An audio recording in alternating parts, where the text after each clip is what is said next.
Le président du Sénat, Gérard Larcher, a présenté mercredi ses 40 propositions pour répondre à la réforme de la Constitution voulue Emmanuel Macron, et surtout pour marquer ses divergences avec le président de la République.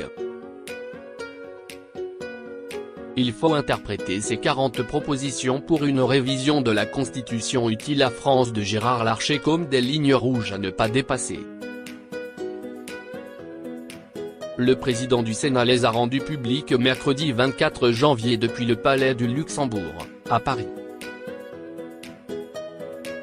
Le président LR de l'institution s'oppose à deux mesures phares voulues par Emmanuel Macron dans sa réforme de la Constitution. Le président de la République veut limiter le cumul des mandats dans le temps. Il en propose 3 maximum. Gérard Larcher répond que c'est un gadget. 12 sénateurs sur 348 seulement sont concernés, dont lui, qui en est à son 5e mandat. Emmanuel Macron souhaite réduire d'un tiers le nombre de parlementaires. Même si ce n'est pas la condition d'un meilleur fonctionnement démocratique, selon Gérard Larcher, il accepte le principe mais à condition d'y poser des règles. Il est indispensable de préserver le lien entre les parlementaires et nos territoires. C'est pourquoi nous proposons de préserver l'ancrage territorial des parlementaires en prévoyant l'article 24 de la Constitution, l'élection d'au moins un sénateur et un député par département. Gérard Larcher n'est pas favorable non plus à la généralisation de la procédure accélérée entre l'Assemblée nationale et le Sénat. Elle réduit, selon lui, la durée du débat parlementaire. Sur le sujet de l'élection des députés à la proportionnelle, il souhaite une dose la plus minime possible. Son homologue de l'Assemblée nationale, François de Rugy, imagine quant à lui jusqu'à 30% de proportionnel.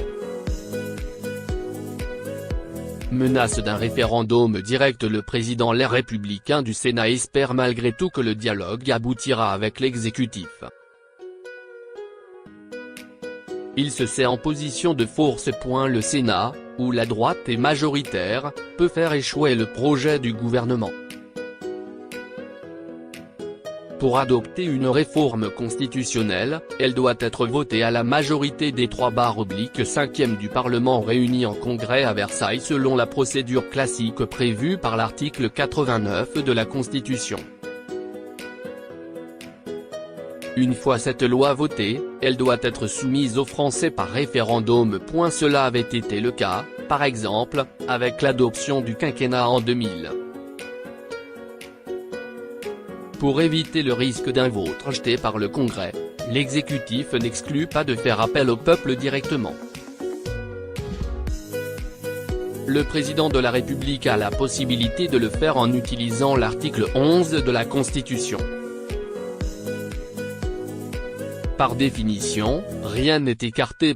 Benjamin Griveaux, porte-parole du gouvernement à France Info, sauf que l'usage de cet article 11 ne peut, normalement, pas être utilisé pour des réformes constitutionnelles. Il a été conçu pour faire adopter des projets de loi portant sur l'organisation des pouvoirs publics. Par le passé, toutefois, un président en fait usage pour modifier la Constitution. Il s'agissait du général de Gaulle en 1962 pour faire élire le président de la République au suffrage universel. Les élus de la majorité semblent prêts à soutenir la démarche. Comme l'un d'eux l'explique à France Info, ce type de référendum est compatible avec la gouvernance Macron. Gérard Larcher, lui, ne croit pas à ce passage en force. Ce serait, selon le président du Sénat, la menace du peuple contre les parlementaires.